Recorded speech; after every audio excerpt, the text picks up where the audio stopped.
Olá, você está ouvindo o Boletim no Rádio, o podcast do Sistema FAEP Senar Paraná, onde os jornalistas da comunicação comentam as matérias que estarão nas páginas da próxima edição do Boletim Informativo.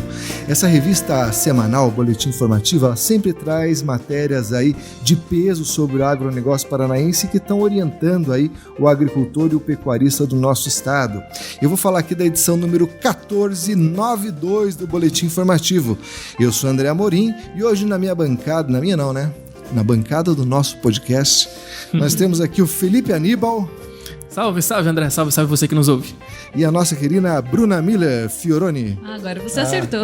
Olá André, olá Aníbal e todo mundo que está nos ouvindo aí. Bom, gente, a capa dessa edição 1492, ela traz um problema que aflige 100 em cada 100 agricultores paranaenses: o clima. Até no texto de abertura dessa edição, né, nós leitores ali, né, o nosso editor fala de uma frase batida, né, que o agronegócio é uma indústria a céu aberto. Mas não dá para fugir disso, né, quando a gente sabe que a gente está condicionado ao clima diretamente, né, está condicionado à nossa produtividade aí, a sobrevivência do nosso negócio. E me conta aí, Bruna, como é que foi para você produzir essa matéria? O que você descobriu? O que vem pela frente? Pois é, André. Agora, né, com o fim do vazio sanitário, que foi dia 10 de setembro, os produtores já estavam aí com o planejamento pronto para começar o plantio da nova safra de soja, né, 2019-2020. Mas o tempo seco foi um empecilho muito grande, né, para esses produtores. As regiões do Paraná já acumulavam dias de estiagem, algumas regiões com mais de 70 dias sem chuva, o solo perdeu bastante umidade, então daí ficou complicado para os produtores começarem esse plantio. E daí a preocupação maior é em questão, né, do atraso do plantio, não apenas na produtividade da safra de soja, né, mas também atrasar o plantio ali do milho safrinha, que em algumas regiões tem que ser o mais cedo possível por causa das geadas lá, que ameaçam o mês de maio. Então daí o clima de apreensão aí dos produtores. E será que vai melhorar, Bruno, agora nos próximos dias? Aí agora no momento que a gente está gravando esse podcast, parece que a chuva já deu as caras aí em algumas regiões do estado. O que os meteorologistas aí falaram? Pois é, esse é um ano de neutralidade climática, né? Esse período, na verdade, né? Que é quando não tem impacto, né? Influência de fenômenos como o Laninha e o El Ninho. Então, é um período de muita irregularidade, né? Maio foi o último mês que choveu bastante aqui no Paraná. A partir daí, segue nesse mesmo padrão, vamos dizer assim, né? Períodos de chuva, períodos de estiagem, períodos de chuva, e a irregularidade também é entre as regiões. Ou seja, algumas regiões vão chover mais, outras vão chover menos. Então essa é a previsão aí dos meteorologistas. Então é irregularidade mesmo, né? Que vai marcar aí essa nova safra. E a partir do ano que vem que as chuvas devem engrenar, né? E ficarem mais regulares e mais distribuídas entre as regiões, vamos dizer assim. Vale lembrar que a estiagem já foi responsável aí por uma queda na produção de soja aí na última safra, né? Então o produtor tá mais do que ressabiado aí com essa questão climática aí, para não repetir o mesmo resultado do ano passado, né? E Bruna, mas para o produtor que às vezes não tem o conhecimento mais técnico, assim, qual que é o problema do camarada plantar no solo seco? Então, eu conversei com um pesquisador da Embrapa, que ele é especialista, inclusive, na cultura da soja, e a recomendação é não plantar no solo seco, porque a soja, principalmente, né, a semente da soja ela é muito sensível, então a desidratação, né, do solo, ela impacta muito a semente, ela perde a viabilidade, perde o seu vigor, com muito mais facilidade. Então, se o produtor ele insiste em plantar na terra seca, né, que alguns produtores até resolveram arriscar, né, após o vazio sanitário, tem muita chance da semente não ter o seu... Não vingar? Não desenvolver, não vingar do jeito necessário, plantas subdesenvolvidas, vai ter desigualdade aí no stand, enfim, tem vários problemas que podem ocorrer e até inclusive o replantio. Ou seja, vai perder o dinheiro da semente, vai jogar fora. Exatamente. Então, esse pesquisador ele até recomenda que o produtor não arrisque a plantar no seco, independente, né, do planejamento, porque depois o prejuízo pode ser muito maior. Então, o produtor ele planta numa época que teve uma chuva, por mais que a chuva não seja muito volumosa, no decorrer do desenvolvimento da lavoura, as chuvas menores elas já vão ser capazes de suprir essa reserva, vamos dizer assim, né? Mas aí se o produtor planta direto no seco, aí as chuvas que vêm adiante não vão ser suficientes. É mais ou menos por aí. E tem alguma região que está sofrendo mais aí com essa estiagem, Bruna? O oeste, né, principalmente o norte, o sudoeste, são regiões aí que sofrem bastante com a estiagem, e são as regiões também, a oeste, a sudoeste, né, são as regiões mais produtoras de grãos aqui do Paraná, então ainda tem essa preocupação com manter a produtividade, né, conseguir o planejamento aí da safra. Então são regiões que aí os produtores estão mais apreensivos com essa questão do clima. Sabe o que me chamou a atenção ali no infográfico que a Bruna preparou com o auxílio da nossa equipe de diagramadores aqui, que tem cidades que ficaram mais de 100 dias sem chover, é isso mesmo, Bruna? Barbaridade. Exatamente. Essa estiagem aí pegou os produtores de surpresa, vamos dizer assim, né, porque por mais que teve essa quebra da última safra, foi até o que a meteorologista da SOMAR comentou, que o ano passado, né, a safra passada foi exatamente o oposto. As chuvas engrenaram muito mais rápido no início do plantio. Então, o produtor, ele logo já ele conseguiu manter o seu planejamento.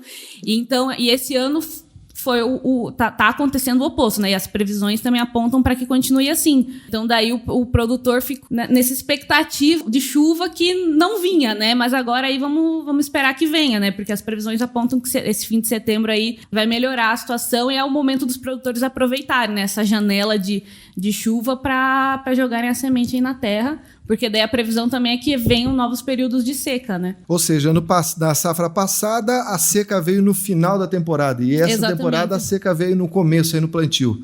Qualquer que seja o momento, a seca nunca é bem-vinda, né? Bom, gente, passando agora da agricultura para a pecuária, na semana que passou, a FAEP sediou 2 reuniões das comissões técnicas, a de bovinocultura e a de suinocultura. E, meu amigo Felipe Aníbal, você sabe qual foi o denominador comum dessas 2 reuniões? Qual foi, André? Olha, na minha avaliação, o denominador comum foi que a sanidade e a qualidade da produção são a chave para abrir novos mercados aí para essas 2 proteínas. Não é nada de novo, mas é que nesse momento que a gente está passando no Paraná de consolidação aí de um novo estado sanitário, a expectativa desses setores parece que é muito grande, né, em relação a esses mercados. É verdade, André. No caso da bovinocultura de corte, que foi a comissão técnica, inclusive, que eu acompanhei a reunião, havia muita expectativa com relação a isso. Isso explica-se por alguns dados que embasam isso, né? Por exemplo, o rebanho bovino do Paraná se manteve mais ou menos estável nessa última década, em torno de 9 milhões e 400 mil cabeças. Ou seja, o rebanho do Paraná, mesmo com a conquista do novo status, não tem espaço para crescer muito mais que isso. Dessas 9 milhões e 400 mil cabeças, cerca de 80% vem abastecendo o mercado interno. O mercado interno é muito importante também para a bovinocultura. E 20% é exportado. Desses 20% que já são exportados, a tendência é que o Paraná passe a buscar aqueles mercados que remuneram mais e melhor pela arroba, né? Como, por exemplo, os mercados da União Europeia. Até uma frase aqui que eu vou mencionar, que o Paulo Rossi, que o Júnior usou, que é o especialista da Universidade Federal do Paraná, que assim, exportar para a China pode ser interessante, mas exportar para a União Europeia é muito mais. E esse mercado, vamos dizer assim, estava fechado por conta da questão sanitária que a gente se encontrava. Exatamente, estava fechado por conta da questão sanitária, que fez com que o Paraná escoasse essa produção para o mercado externo, só que para outros países, né, como a China, que vem absorvendo grande parte da nossa proteína animal. Agora, com a conquista do status de febre aftosa livre de área, como área livre de febre aftosa sem vacinação, a tendência é que o Paraná consiga acessar esses mercados de forma mais fácil e de forma muito mais vantajosa para o produtor rural, né? E o mesmo pelo que eu vi aqui na matéria do Antônio Senkoves, que vai acontecer na suinocultura também, né? O pessoal já está aí com perspectivas muito positivas aí, que essa mudança aí no nosso estado sanitário consiga fazer o nosso produto acessar novos mercados. Pelo que a gente vem acompanhando, André, eu acho que a grande diferença entre a cadeia produtiva da bovinocultura para a suinocultura é que na suinocultura deve haver um ganho de escala, né? Ou seja, Tem espaço para crescer. Tem espaço para crescer, tem perspectivas aí de abertura de novos frigoríficos, inclusive voltados à exportação. Na bovinocultura de corte, não. O cenário é mais ou menos esse, né? Esse deve ser o tamanho do rebanho que a gente tem, não deve oscilar muito além disso, até porque as fronteiras do estado vão estar fechadas para a entrada de animais. Agora, na suinocultura, não. Na suinocultura, o Paraná tem espaço para crescer. A tendência é que cresça mesmo e que cresça de olho no mercado internacional. Ou seja, as duas cadeias produtivas vão estar de olho lá fora, só que de formas diferentes.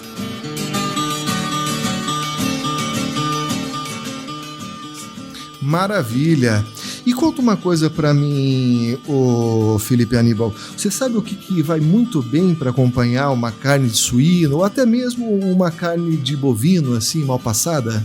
Rapaz, limãozinho, rosa? Não, você tá falando de um negócio mais líquido? Outra coisa, mais líquido, mais saboroso. Rapaz, eu gosto, viu? É bom, né? Eu gosto. E tá nesse boletim também, né? Tá, a cachaçinha tá presente dessa vez. A cachaçinha tá presente. E você foi lá você falou com o pessoal lá de Morretes, no litoral do Paraná, que parece que eu já tomei essa cachaça de Morretes há muitos anos atrás, já era boa e o cara tá conseguindo avançar ainda mais, pelo jeito.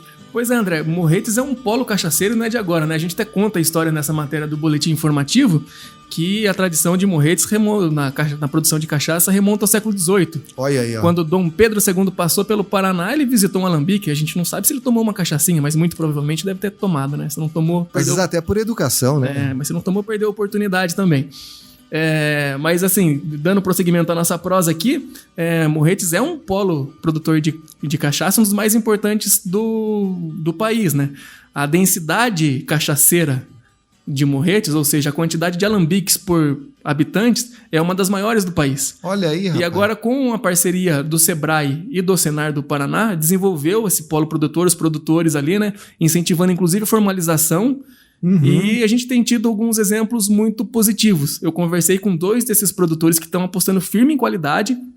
Um deles, inclusive, da cachaça Porto Morretes, 80% do que ele produz vai para o mercado externo, vai para outros países, que ele consegue ganhar mais do que o dobro do que ele vende aqui. Então é um negócio da China, né? É um negócio muito bom. E assim, é muito importante que o produtor de cachaça esteja atento a essa regularização, porque essa regularização dos estabelecimentos, dos alambiques, pode implicar em mais ganho. Inclusive eles conquistaram, não sei se foi recente, mas eu sei que essa cachaça tem a questão da indicação geográfica, né? Isso, essa indicação geográfica ela é feita pelo Sebrae, né? O que é essa indicação geográfica? É um selo de que esse produto ele é carregado de um valor histórico e cultural, que ele mantém uma relação cultural com aquele povo. Então, no caso de Morretes, o produto de indicação geográfica é a cachaça. E qual é o impacto disso? O impacto é que, com esse reconhecimento, são desenvolvidas mais políticas públicas no sentido de desenvolver esse setor. Uhum. Então, o Sebrae está de olho nisso, o Senar também está capacitando produtores, porque para a produção de cachaça, a cana tem que estar pertinho do alambique ali, não pode estar viajar, longe, né? Essa cana, Não pode. Então, é tudo ali uma coisa que desenvolve a comunidade local, né? Uhum. É muito importante esse olhar que, assim, não necessariamente são grandes negócios, né? São grandes empresas, mas que estão contribuindo com o desenvolvimento da cidade, do município, das micro-regiões. E sabe o que é muito importante a gente trazer para esse debate, Aníbal? É que quando se fala em cachaça, o camarada já pensa, é mineira? É de Minas? Porque a cachaça mineira ela tem um marketing muito forte e acabou se tornando parte de uma tradição, né?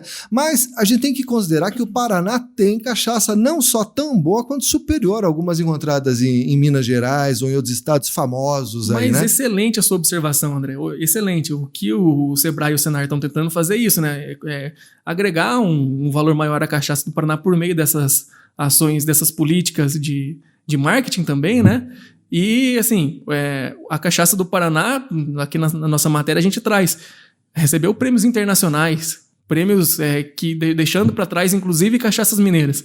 Então, é um produto de qualidade, né? Cachaça de Morretes ali, de fato, tá com um padrão de qualidade muito acima da média, e agora tende-se a desenvolver ainda mais, né? E assim, e tem um outro ponto.